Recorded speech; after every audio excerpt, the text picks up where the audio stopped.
Good evening and welcome to the Virginia Democratic gubernatorial debate, your last opportunity to hear the candidates before Tuesday's primary. I'm Janet Roach. And I'm David Allen. We are partnering tonight with Christopher Newport University to bring this debate live from the Ferguson Center. We'd like to welcome our audience live with us in the hall tonight, as well as those of you joining us across our many platforms. And here are the rules for tonight's debate as agreed to by the candidates. Each candidate will have 1 minute to answer questions posed by the moderators. Moderators have the discretion to ask a follow-up question. Each candidate will have 3 rebuttal opportunities over the course of the evening, and each rebuttal will be 30 seconds. Moderators have the discretion to allow additional rebuttals. There will be 1 minute opening statements and no closing statements. The order of opening statements, the questions, and the order the candidates appear on the stage tonight were determined by a drawing by the campaigns. And a special welcome now to our 5 candidates. State Senator Jennifer McClellan, who represents the 9th District, the Greater Richmond area. Former Governor Terry McAuliffe. Lieutenant Governor Justin Fairfax. Delegate Lee Carter from Northern Virginia, who represents the 50th District, and former Delegate Jennifer Carroll Foy from Northern Virginia.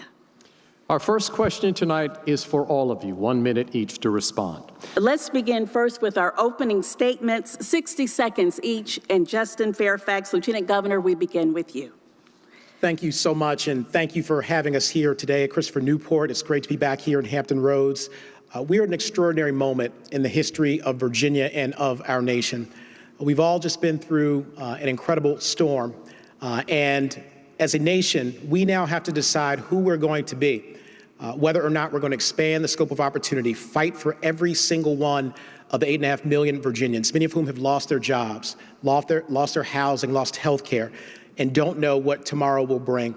Well, I am fighting to make sure that no one is forgotten, no one is left behind, that we remake our educational system, our economy, that we ensure that our criminal justice system is in fact fair, and that we rebuild a Virginia that is one that we can all be proud of and that sets a new tone for a new destiny here in our Commonwealth.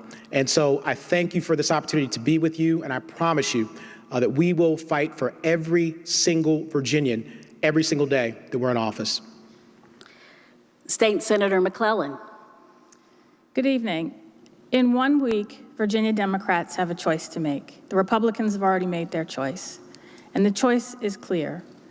We are at a critical crossroads as a Commonwealth. As we are emerging from the COVID crisis and we rebuild from the health pandemic, continue dealing with a reckoning with racial injustice, there's also been a growing loss of faith among many Virginians in government's ability to solve their problems.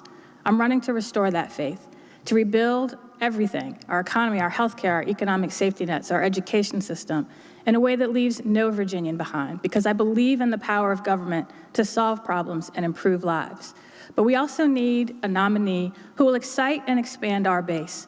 I've spent 31 years building this party and electing Democrats at the local, state, and national level. It's not enough to give someone something to vote against. We've got to give people something to vote for. And they know I've been doing the work for 15 years, leading on progress in the General Assembly. I'll do that as your governor. Ms. Jennifer Carroll Foy. I was born and raised in Petersburg, Virginia. And in Petersburg, we have grit. And when my city fell on hard times, politicians of the past turned their backs on us. So we built our community back up. My friend Sam ran for mayor and won. My friend Chris opened up a small business.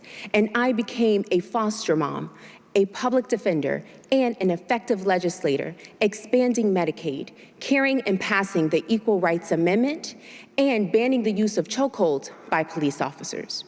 We jeopardize our majority and the governorship if we do what Republicans want and nominate a former governor who failed to keep his promises and who almost lost his election to an extreme Trump Republican.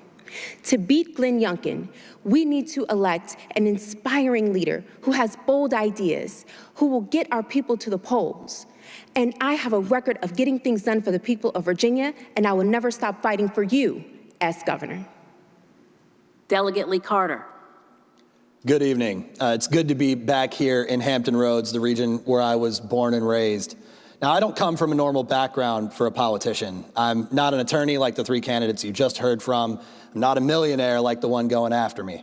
I'm an enlisted Marine Corps veteran and an electronics repairman by trade, and I got involved in Virginia politics because I got hurt at work, and I saw how desperately the people of Virginia need someone fighting for them. And on issue after issue after issue, I wake up every morning thinking about how I can make life better for the working people of this Commonwealth, both in and out of the workplace. I'm the only candidate on this stage who has never taken a single dime from a fossil fuel corporation. I'm the only candidate on this stage who's never taken a single dime from big banks like Capital One. In fact, I've never taken any money from any for-profit corporation or industry interest group. I never have, and I never will, because I am working for the 8.5 million people that call Virginia home, not the special interests. And I hope that tonight I will give you a clear policy difference to vote for next week. Former Governor Terry McAuliffe. Well, good evening, everybody. It's an honor to be with you. It's great to be back in Hampton Roads. We have had 8 great years of success here in Virginia and in Hampton Roads. We saved the Port of Virginia. We created thousands of new jobs here in Hampton Roads. We put billions of dollars of money into our infrastructure projects and access to health care. That is our record. I worked hard to get that done, and I was able to get it done in a bipartisan way. I worked with reasonable Republicans to get things done here in Hampton Roads. But let me be clear, Glenn Youngkin is not a reasonable Republican. He is an extreme right-wing Republican. He is a loyalist to Donald Trump. He has already said after his first night that he wants to ban abortions and put more guns on the street. He has gone as far to say that the reason that he's actually running is because of Donald Trump. Well, you know what, folks? I'm running because of you. I promise you, again, I will build the best economy in the country. I will lift up and build an equitable education system so everybody can prosper. Thank you. Our first question tonight goes to all of you. Many health experts point out that we entered the pandemic with a depleted and underfunded healthcare system. Some 85 million masks, gloves, and gowns were never replaced after the swine flu outbreak. In that same period of time, we saw an 18% drop in public health funding. Many people watching this debate tonight will see another pandemic in their lifetimes, maybe 2. If you're elected governor, specifically, what will you do immediately to make sure that the Commonwealth is prepared to battle the next healthcare crisis? And we start with Lieutenant Governor Fairfax. 1 minute. 1 minute. First of all, this pandemic has exposed so much of the inequalities that have existed for so long here in our society, especially in our healthcare system. I am very proud as Lieutenant Governor to have cast the tie-breaking votes to expand Medicaid so that 550,000 more Virginians today now have health insurance. We also saw, though, as this pandemic began to overtake Virginia and our nation, a shortage across the board in critical care needs, both with regard to PPE, which I believe we should be manufacturing and stockpiling here in the Commonwealth of Virginia with the assistance of our state government. We also have to make sure that we are insuring those who remain uninsured, about 700,000 Virginians without health insurance, about 100,000 of them are children. Our goal should be to insure every single one of them so that when the next pandemic, or frankly, the next series of health challenges are faced by Virginia's families, they are equipped to deal with them in real time. So this takes investment in advance, and it's something that I would pledge to do as governor. Senator McClellan. Before COVID, too many families were one illness or accident away from economic devastation, and COVID has made that worse and showed that our safety nets weren't ready. As governor, I will build on the progress that I led in the legislature, expanding Medicaid, but we also need to expand services that are covered by Medicaid, ensuring we are addressing dental, vision, pregnant women up to the first full year after birth. But we also need to increase reimbursement rates so more providers take Medicaid. We need to build and implement the state-based healthcare exchange, which I wrote, and make sure we are expanding both coverage through insurance, but to providers, especially for specialty services. So we've got to close the digital divide so that we can expand telehealth and also expand who else can provide services to expand the scope of practice. But we've got to make sure the Department of Health is funded and nimble enough to respond to any crisis that comes in the future, because we know another one is coming. Ms. Carroll Foy. So I can tell you that millions of Virginians are trying to figure out how to keep their families safe while teaching their kids at home and trying to figure out where their next paycheck is going to come from. And like many Virginia families, I have also had those same type of tough conversations and decisions I've had to make with my husband and our 2 3-year-olds. So I can tell you I will build on the foundation that I helped lay as a legislator in the General Assembly by establishing an eviction moratorium and also a utility moratorium. But I will go even further as governor. I will be sure to address the backlog in the unemployment insurance claims that we have by having automatic funding available once a certain amount of applications have been submitted. I will be sure that our rent relief program applies to people with subleases as well, because many people in our immigrant community don't have traditional leases. I will be sure to have those safety nets in place, such as paid sick days and hazard pay, so we can ensure the people who need the most help receive it. I will ensure that we protect Virginians, because help is on the way under Jennifer Carroll Foy administration. Delegate Carter. Well, we need to understand that this pandemic is not over just because the restrictions have been lifted. This is not the time to ease up on the gas. The case counts are going down, and if we are really serious about this, we can eradicate this virus in the Commonwealth of Virginia, and soon, but only if we continue to take this seriously. Now, our healthcare system was cut to the bone because it is run by for-profit companies that make a buck off of overcharging you and cutting corners on your treatment. I'm the only candidate on this stage that's fighting for a universal healthcare system that will guarantee not just access, not just affordability, but really guarantee that when you need to see a doctor, you can go see a doctor, period. End of story. Without having to worry about what the bill is going to be, without having to worry about whether or not that doctor is in network. Because to me, the only acceptable number of uninsured Virginians is 0. And the only way to get to 0 is with a universal program. Thank you. Former Governor McAuliffe. Well, first of all, as it relates to the pandemic, we've made great progress here in Virginia. 66% of our Virginians have had at least 1 dose. I want to commend Governor Northam and his team. I also want to thank President Joe Biden, who's led on this issue. And Virginians should know that under the American Rescue Plan here in Virginia, we got $81 million for vaccinations. And let's be clear, Glenn Youngkin was against the American Rescue Plan. As governor, my goal would be to ensure that all 700,000 Virginians get access to quality care. I would first get us a Section 1332 waiver so Virginia can stand up its own reinsurance program here. Set up our own state Medicare exchange for us. And in addition, I promise you I will go after these pharmaceutical companies. I will put in place a state watchdog. I will put a sunlight law in place. We have to go after these pharmaceutical companies. Drug prices have gone up 39% in the last 10 years. Think of that. And 1,000 drugs were raised prices during COVID. That is a disgrace, and we need to go after those pharmaceutical companies. Thank you, Governor. Thank you. This next question is for all of you. The country is commemorating the Tulsa Massacre. Over the past few days, we've heard many people, both black and white, admit that they knew nothing about this dreadful moment in history and that it wasn't taught in school. We heard similar stories as Virginia commemorated 1619. How would your administration ensure that the history of all people is taught and celebrated in public schools? And we'll begin with Senator McClellan. Well, thank you. I would begin with making sure that these stories are told not just in our schools through the curriculum, but in our public spaces, because many adults don't know these stories. But I know these stories intimately. My parents grew up during the Depression under the tyranny of Jim Crow. My great-grandfather had to take a literacy test and find 3 white people to vouch for him just to be able to vote. I drive past the Robert E. Lee statue and walk past Harry Burt every day going into the General Assembly knowing I'm their worst nightmare, a black woman working to eradicate the legacy of slavery and Jim Crow that they worked to keep in place. And I will make sure that we have a complete, accurate, honest commemoration of each historical event that happens, and that we are having public conversations like I have done with the Dr. Martin Luther King Jr. Memorial Commission.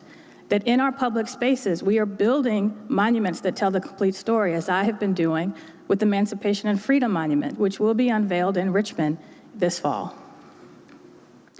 Ms. Carroll Foy.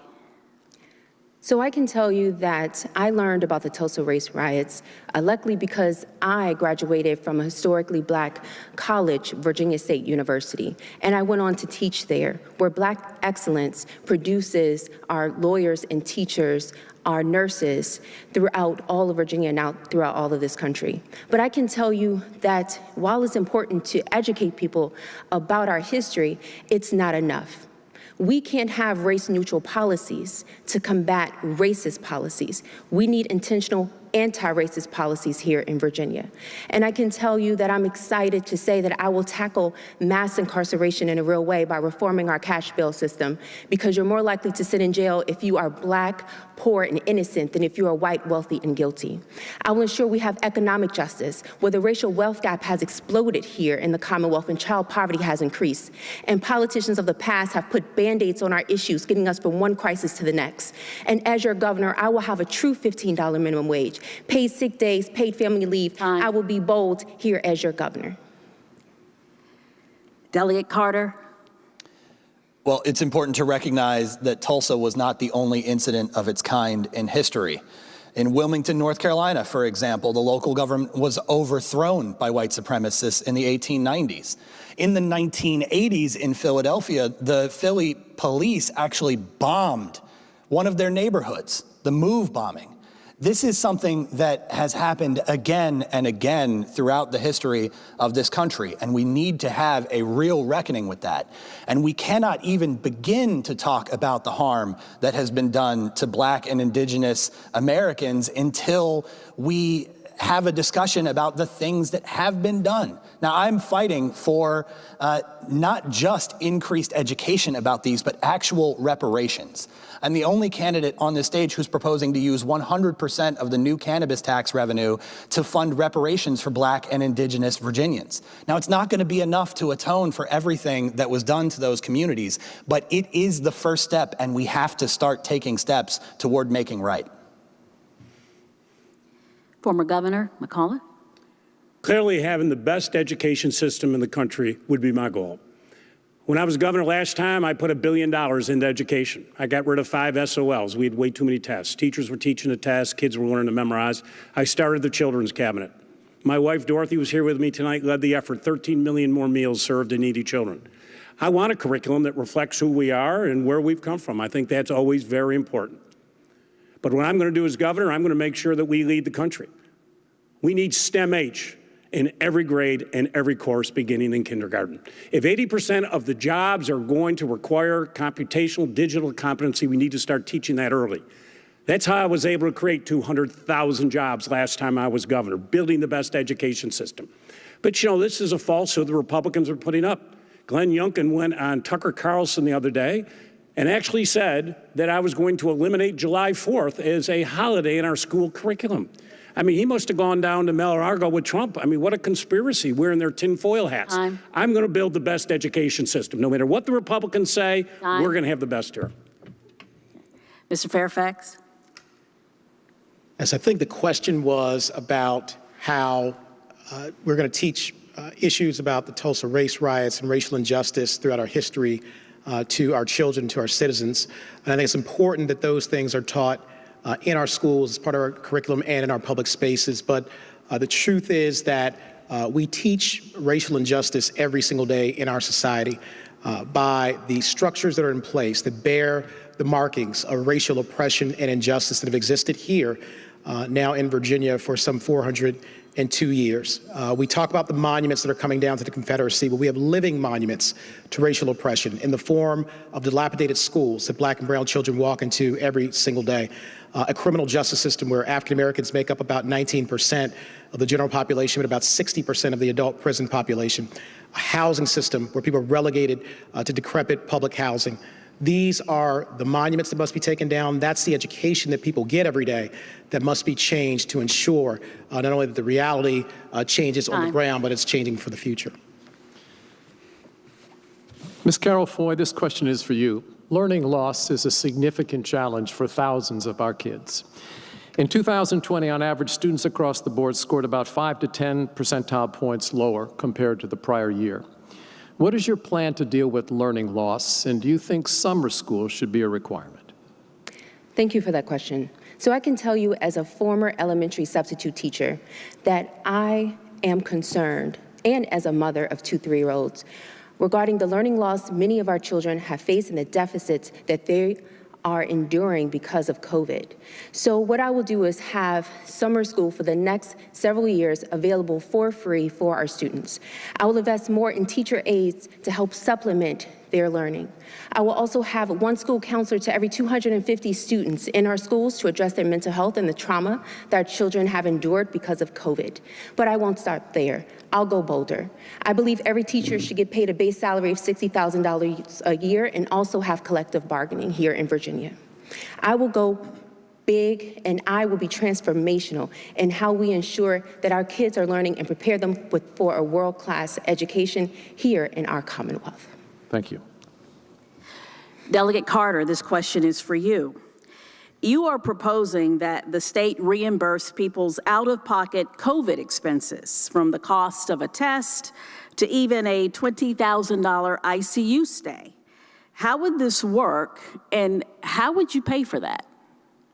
Well, I don't think that you should be out of pocket because you got sick during a pandemic. Now, as I said in my intro, I'm fighting for a universal healthcare system that will cover everything.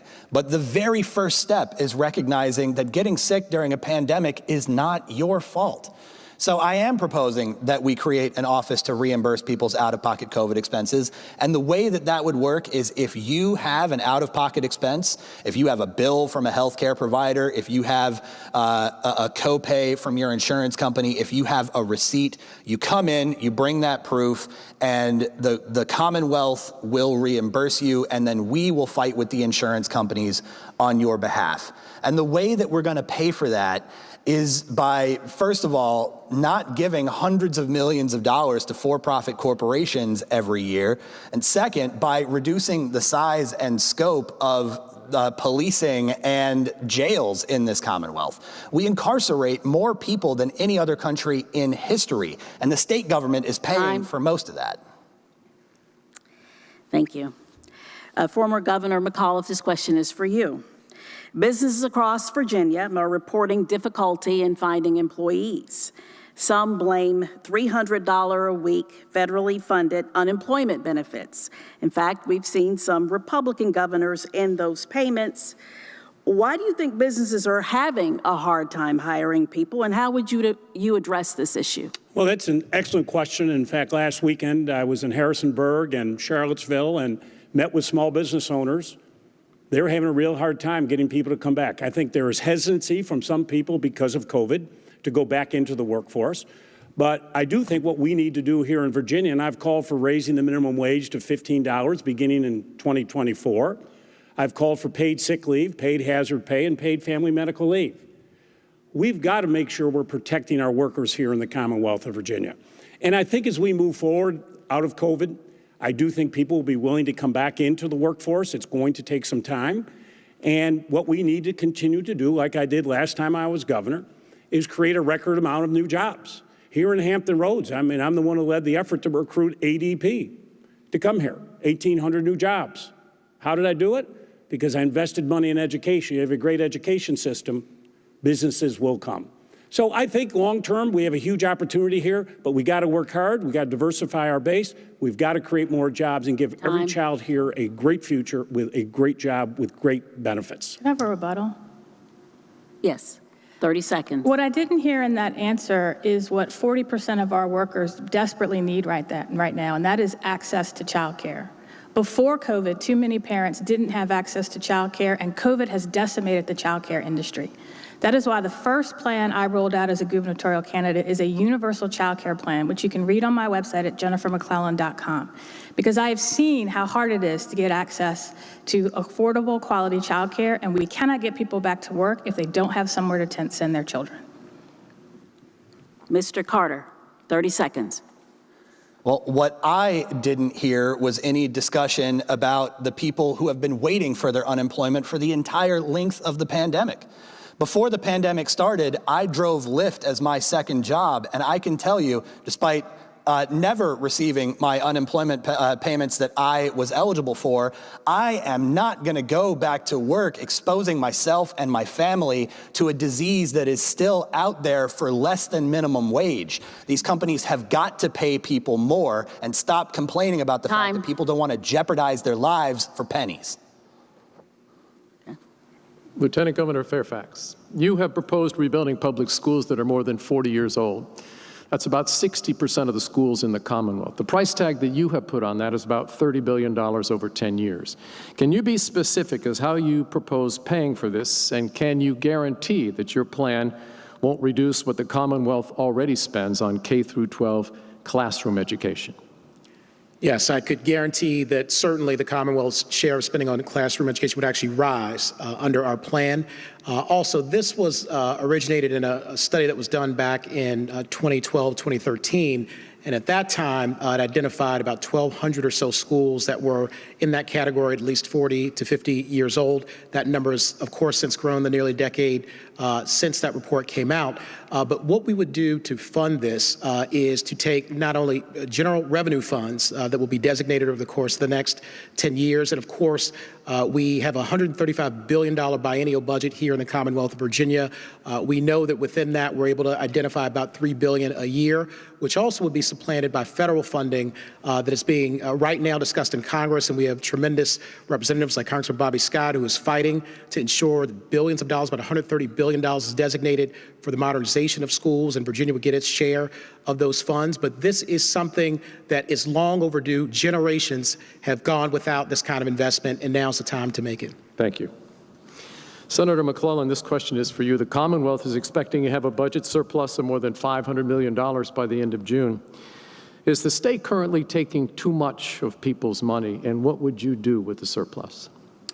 Well, right now, the state is not fully funding most of our needs. We have not been fully funding our education system. Frankly, I have been working on legislation that would, at the bare minimum, fully fund the recommended standards of quality from the Board of Education, which looks remarkably like Governor McAuliffe's education plan, but that doesn't go far enough. As you heard from the Lieutenant Governor, we have too many schools that are falling apart. I'm leading a commission right now to fix that. We have healthcare needs that are not being met. We have our childcare needs that are not being met.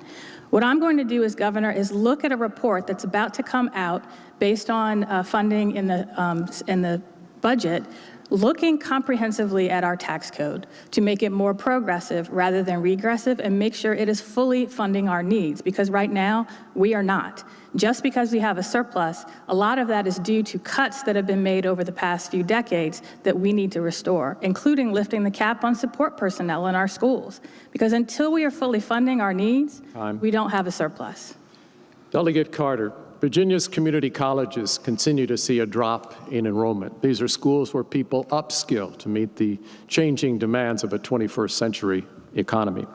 If community colleges downsize their course offerings and operations in response to this trend, economists say that it will negatively impact our labor force and our economy. What will you do to reverse this trend?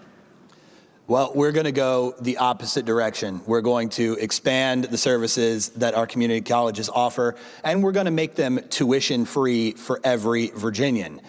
Because I know personally, I had to stop attending community college because I couldn't afford, even with the GI Bill, I could not afford to live in Northern Virginia and go to Nova. So it is absolutely critical that we make our community colleges and our public universities tuition-free. We have to join the rest of the industrialized world in guaranteeing education for everyone. And the way we're going to pay for that is by fixing our tax code.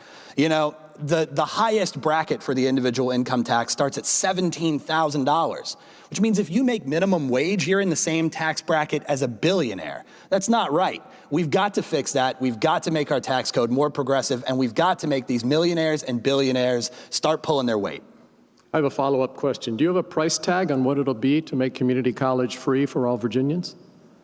I do not have an exact number, but I can tell you that we are going to make that work. And the way that we're going to do that is by adjusting our tax code to make it far, far more progressive than the tax code that we currently have. Governor McAuliffe, early on in this contest, Governor Northam endorsed you for this nomination. In so doing, did he stifle an important debate as to whether the establishment wing of your party needs to give way to the progressive movement? I'm never one who's ever paid attention to labels. Don't like labels. If you're looking for a governor, like I had to do last time, I inherited the largest deficit in the history of the state from the Republicans when I took office. I left a gigantic surplus just 4 years later, created a record 200,000 new jobs. Personal income went up 14%, 1,100 new companies and $20 billion of new capital. I fought like a dog on Medicaid expansion. And I remind you, Glenn Youngkin is against Medicaid expansion. Fought like a dog for it. Got thousands of children pre-K for the first time in their lives. I don't know what labels you want to call that, but if you're looking for a governor who's going to get out of bed and fight for you every single day to create the best economy in the country, to create the best, most equitable education system. We did it before. I had to deal with sequestration in the Great Recession. Now I have to deal with COVID. And that's why I've built such a broad coalition of supporters. I have the most General Assembly members as everybody else up here, twice as many. Your time is up. 3 times as many of the Black Caucus as everybody combined. Senator Louise Lucas, the chair of my campaign, because we went big and bold before and You we'll do it agreed again. to the rules. Your time is up. Thank you. Delegate Carter. Well, we have heard, I believe, in every single question response from the former governor, we've heard Glenn Youngkin's name or Donald Trump's name in every single one of them. The debate that we're supposed to be having on this stage is a debate about the future of this Commonwealth. It's about what we stand for and what we're going to fight for. And this is the first opportunity for the Democratic Party to define what it is going to be after Donald Trump is gone. And he is gone. So we can't just be a party that is opposed to the other guys. We have to fight for something. Sure. I think if any of you get a chance, go to Terry for Virginia. I have more policy proposals up than all the people on this stage. I have 131 pages, 14 very specific proposals of what I will do and how I will pay for them. And when I was governor, I put every one of my campaign promises on my website with little check marks. So if I'm telling you I'm going to do something, I promise I'm going to do it. But go to Terry for Virginia. As I say, you've got 130 plus pages of very detailed policy proposals, what I will do. Governor, thank you. A rebuttal. Ms. Carroll Foy. So I have to tell you that the former governor talks as if he wasn't the former governor before, as if he didn't have an opportunity to do all the things he said he was going to do, to be big and bold. He had his chance and he failed the people of Virginia. So why does he deserve a second chance? We have an option to elect an inspiring leader who will galvanize our base. This is an opportunity for Virginia to build more coalitions and not less. And I can tell you, Virginians deserve better than Glenn Youngkin and Terry McAuliffe at the top of the ticket, 2 wealthy, out-of-touch, millionaire politicians who don't understand the challenges Virginians face. Rebuttal? Yes. You know what I hear every day from Virginians who have lost faith in government's ability to solve their problems? I hear that their vote doesn't matter, that no one is listening to them. Many of them, government doesn't meet them where they are. It doesn't come into their communities. It doesn't give them something to vote for, something to believe in. And for the past 15 years, I have taken what I have heard out in communities all across this Commonwealth and put it into action. And that is what people are looking for in the next governor. That is what people are looking for in the next leader of this party, who will invest in the party everywhere in a true coordinated campaign that leaves no Virginian and no part of Virginia behind. All right, Lieutenant Governor Fairfax. One of the issues Hampton Roads grapples with is being able to diversify its economy and not depend so heavily on military spending. What areas do you see economic growth for Hampton Roads, and how do we get there? I think there are plentiful opportunities here in Hampton Roads, which has an extraordinary educational system.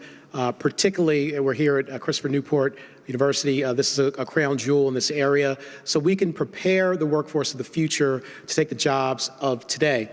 Clean energy and green energy is a huge source of economic growth, and I think that we need to continue to invest as a Commonwealth to make sure that every stage of someone's career, they have that opportunity to get certified, to get training, technical and vocational training throughout the course of their educational process. But then also, I think that we need to look at areas that were impacted by this pandemic. manufacturing is something that needs to happen more here in the Commonwealth of Virginia. I think we also need to focus on logistics. We have the Port of Virginia. We're opening up that port, of course, to transportation throughout the rest of the entire nation. And that is something that I believe could be centered here in Hampton Roads as a part of diversifying its already a robust economy. Ms. McClellan, back to an issue you discussed a little bit earlier. You want to invest $4 billion in the early childhood education system and deliver universal child care by 2025. Families of 4 who make up to about $53,000 a year would receive free child care and preschool. How do you pay for that? Well, there are a number of ways that we can pay for it. First, you need to recognize that by investing early in early childhood education, we will not need to pay as much as we are to bring kids up when they get to kindergarten. My son, when he started kindergarten, his teacher said the equity gap starts before they ever show up in kindergarten. And she spends most of her time trying to bridge that gap, not teaching kids so that they can go forward. And so there are many ways, whether it's later when we are paying for incarcerated individuals to be taught the soft skills they should have been taught in pre-K, whether it's getting more parents back to work because they have somewhere to send their kids. This is a critical foundation for both our education system and for our economic system and getting people back to work. We can pay for it in part through the new revenue that we've received from internet sales tax, which has increased the amount of sales tax we have, in part through casino gambling, in part through marijuana legalization. But there are many other ways that I outline in my plan on how we will pay for it at jennifermcclellan.com. Thank you. Ms. Carroll Foy, you graduated from the nation's oldest state-supported military college, VMI. Today, the final report on VMI's culture and policies was released after a 5-month investigation following allegations of racism. Investigators wrote the institution has sustained systems that disadvantage minority and female cadets. What needs to change at VMI and other like institutions to provide equal opportunity? So I want to thank you for that question. And I can tell you that, yes, I graduated as one of the first women to ever walk across the stage of Virginia Military Institute, and no, it was not easy. The red carpet was not rolled out. And so I understand and I empathize and I am dismayed and disheartened by the recent publication and the results of the findings of the current climate and environment at Virginia Military Institute. And I can tell you, while I am happy that they have implemented several of the policies that I have put forth, we still have a ways to go to ensure that Virginia Military Institute continues to be the most premier military institute in the world. So that means diversifying our faculty and staff, having a chief diversity officer. We have an African-American superintendent and a more diverse board of visitors that I am working with to craft policies, plans to ensure that we make it safe and one of the best institutes in Virginia. We have a long way to go, and I would treat the sexual violence and assault allegations seriously and have a zero tolerance policy in any institute of higher learning here in Virginia. This question is for all of you. According to the Department of Labor, Virginia ranks last in the country at resolving issues with unemployment claims within 3 weeks. For the first 3 months of 2021, for example, only 2.4% of disputed claims were resolved within a 3-week period.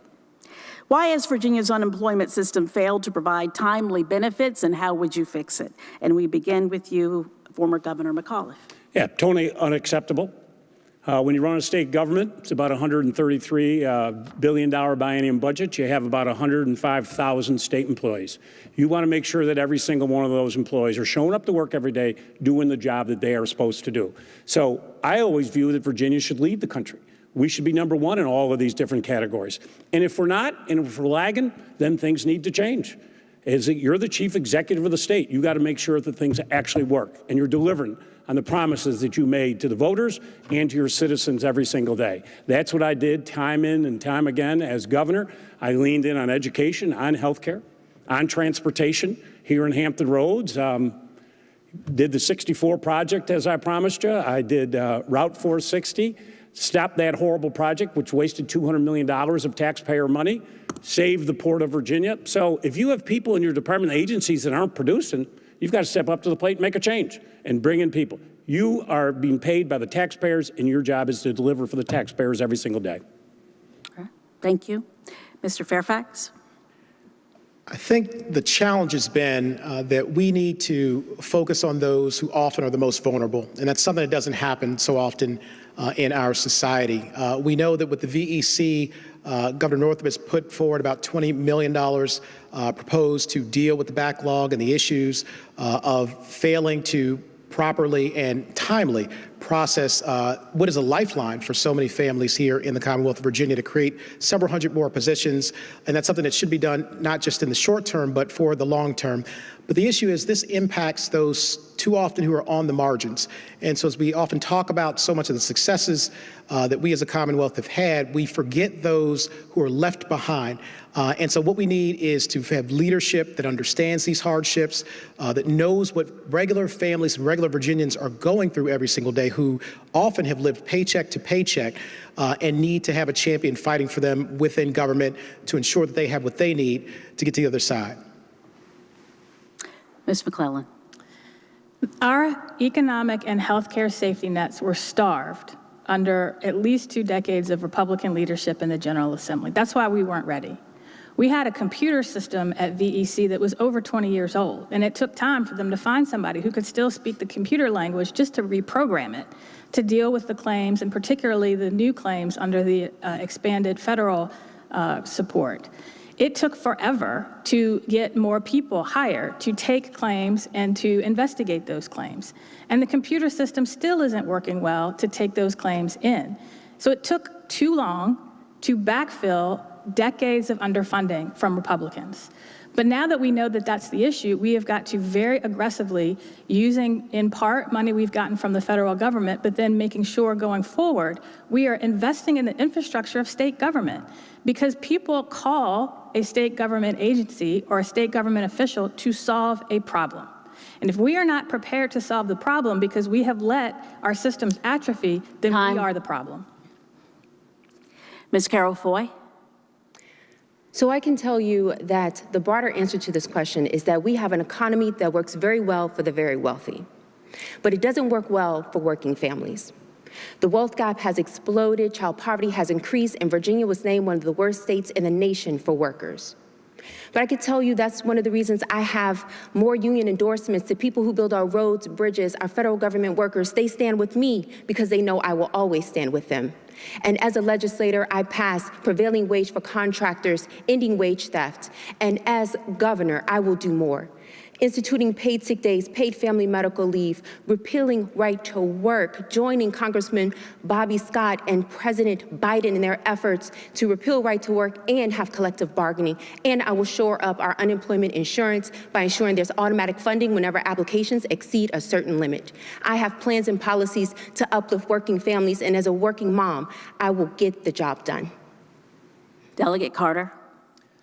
Well, I believe the question was about unemployment, and this is something that I didn't have to read about. It's something that I didn't have to be told about by advisors.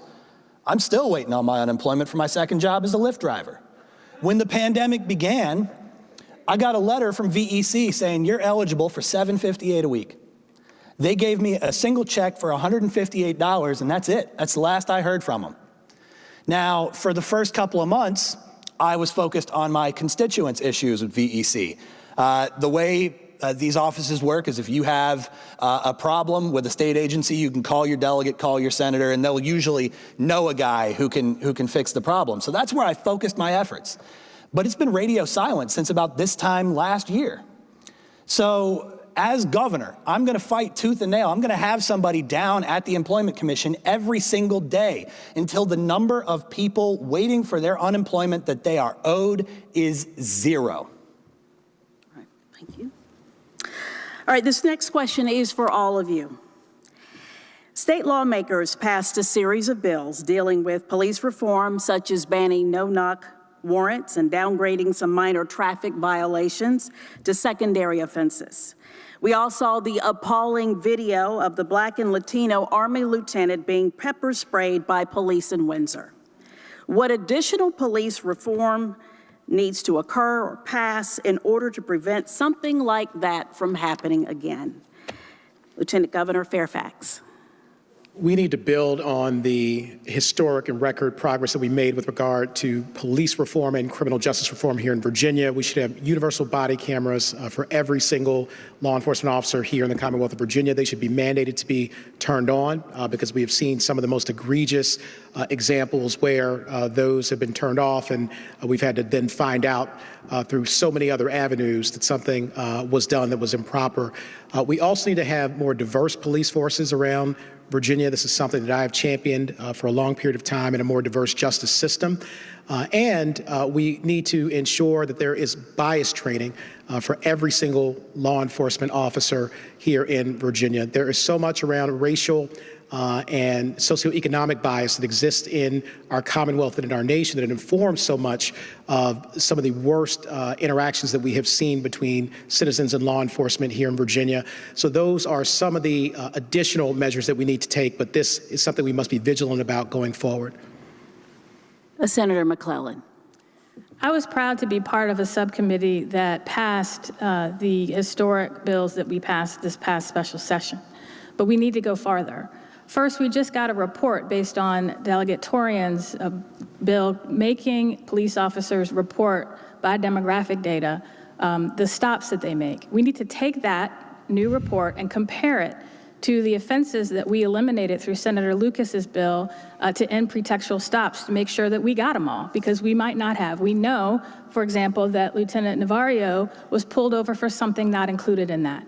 We've got to make sure when there is police misconduct, and especially an officer-involved shooting or death, that we have mandatory, transparent, independent investigations, either through civilian review boards in the localities, through a regional civilian review board if a locality doesn't have one, through a default statewide one, or giving the Attorney General more investigatory power. But there has to be an investigation, and we've got to end qualified immunity, because until there are consequences, we will not fully end this scourge. Ms. Carroll Foy. 1 year ago, George Floyd was not supposed to be a martyr, but he was murdered during a police encounter. And so I can tell you that since then, hundreds of people have been killed during police encounters, including Donovan Lynch in Virginia Beach, whose father, Wayne Lynch, is here with me tonight as my special guest. And so I can tell you that no parent should ever have to bury a child. That's why, as a legislator, I passed a bill to prohibit the use of chokeholds by law enforcement officers so we don't have an Eric Garner situation here in Virginia. But as your governor, I will be bold and transformational. I will pass a Donovan Lynch bill which would mandate civilian review boards throughout Virginia and have them applied to sheriff's offices as well. I will end qualified immunity, and I will make the necessary investments in the communities that's been most hurt and harmed by mass incarceration, disinvestments, over-policing, and the war on drugs. Delegate Carter. Well, ending qualified immunity alone is not enough. The bills that we passed in the special session last year are not enough. Let's talk about some of the things that happened in the special session that shouldn't have. We had a special session of the General Assembly to deal with the issue of police violence, and at the end of that special session, the state police budget went up by tens of millions of dollars, and police officers got a bonus. And there were a lot of bills that did not get taken up. The qualified immunity bill didn't pass. My bill, which would have just made police officers wear a name tag while in uniform, didn't even get a hearing. We have got to reevaluate what policing looks like in this Commonwealth. We've got to make sure that we go line by line on every single thing that we're asking police to do and say, does it make sense to have this job done by a man with a gun? Does it make sense to have a man with a gun doing traffic enforcement or mental health checks? No, those have got to be done by unarmed, non-police agencies. We've got to take that funding away from those armed agencies and stand up the new ones to actually do the job well. And Mr. McAuliffe. We all watched the trial of the murder of George Floyd. Heartbreaking. We all saw Lieutenant Nazario pepper sprayed, taken out of his car, wearing the uniform of our country. I have a son, Marine, who was stationed here, who drove through Windsor. He's white. That would never happen to him. It's just all too common. So what we need to do is, if there are allegations of police misconduct, we need full accountability. We need full transparency. We need to increase funding for community policing. We need to increase funding for training. It's critical that we bring back the relationship so that we keep our citizens safe and no one lives in fear. But giving people, lifting them up. I restored more felon rights than any governor in the history of America. I did it through executive order. Republicans sued me again for contempt of court. But I'm all about treating everybody with dignity and respect and giving people second chances. Thank you. Mr. Carter. I wanted to use my final rebuttal on this because we just heard exactly what his plan is. It's to increase police funding. We spend more money on police in this country than almost every other country does on their militaries. If police in the United States were a military, it would be the third most funded behind the United States and China. We have a serious problem, and that problem begins in the budget. And former Governor McAuliffe increased state police funding twice as fast as the Republican governor before him. Your time. Yes. So I have to say this. Terry McAuliffe, not all Black people are convicted felons. We are more than restoration of rights. We are economic justice, environmental justice, healthcare justice. And that's why we need a governor who will treat us in a holistic way to root out the inequities in our healthcare, in our economy, in our environment, in all of the systems. Because we need intentional anti-racist policies to ensure that everyone has an opportunity to thrive here in Virginia. And please, that's why I'm asking for your vote on June 8th, Jennifer Carroll Foy for governor. Time. All right, we have time for one more question, and this one will be only 30 seconds. Recently, Vice President Kamala Harris said America is not a racist country. Yet we know there are stark differences between the Black and white experience in every facet of American life, from unemployment to wealth, to education, to health care, to home ownership and incarceration. What is it going to take for more people in the Commonwealth to wake up every morning with hope and to know that they'll arrive home safely every night? Ms. Carroll Foy, 30 seconds.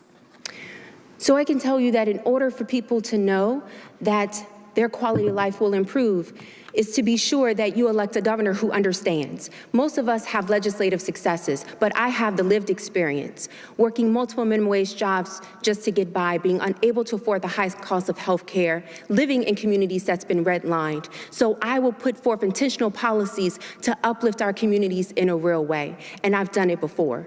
We will continue to have the same conversations about gun safety. Time. And my rebuttal, please. Please.